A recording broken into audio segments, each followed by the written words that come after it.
భీష్ముడు సత్యవతి వంశానికి సింహాసనాన్ని రక్షించిన తర్వాత హస్తినాపుర రాజ్యం కొత్త రాజును ఆతురంగా ఎదురుచూసింది. సత్యవతి కుమారులు చిత్రాంగదుడు మరియు విచిత్రవీర్యుడు రాజవంశపు భవిష్యత్తుగా పరిగణించబడ్డారు. కాని విధికి వేరే యోచనలు ఉన్నాయి. చిత్రాంగదుడు పెద్ద కుమారుడు, ఒక పరాక్రమశూరుడు. కాని దేవతా యోధుడితో జరిగిన యుద్ధంలో ఆయన జీవితం అర్ధాంతరంగా ముగిసింది.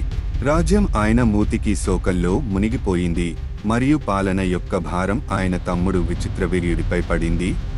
రాజవంశం యొక్క భవిష్యత్తును సురక్షితం చేయడానికి భీష్ముడు విచిత్రవీర్యుడి కోసం వివాహాలను ఏర్పాటు చేశాడు. ఆయన అంబ, అంబిక, అంబాలిక అనే ముగ్గురు రాజకుమారులను గెలుచుకున్నాడు. కాని అంబ ఇతరుడిని ప్రేమించడంతో విచిత్రవీర్యుడిని వివాహం చేసుకోవడానికి నిరాకరించింది మరియు భీష్ముడిని శపించింది. మరోసారి విషాదం దాపురించింది.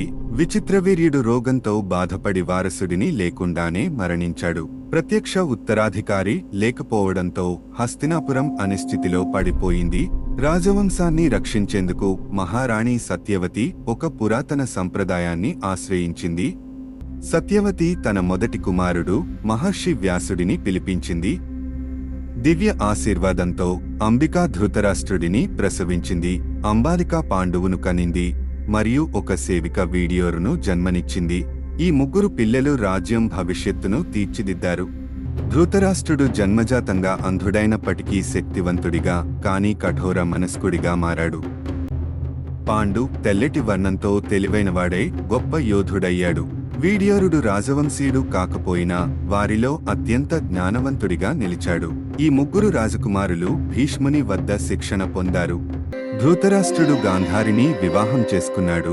ఆమె భర్తకు అనుబంధంగా శాశ్వతంగా కళ్లకు కట్టేసుకునే నిర్ణయం తీసుకుంది. పాండు కుంతిని మరియు మాద్రిని వివాహం చేసుకుని శక్తివంతమైన అనుబంధాన్ని ఏర్పాటు చేసుకున్నాడు. విదురుడు రాజవంశానికి చెందకపోయినప్పటికీ నమ్మకమైన మంత్రిగా కొనసాగాడు.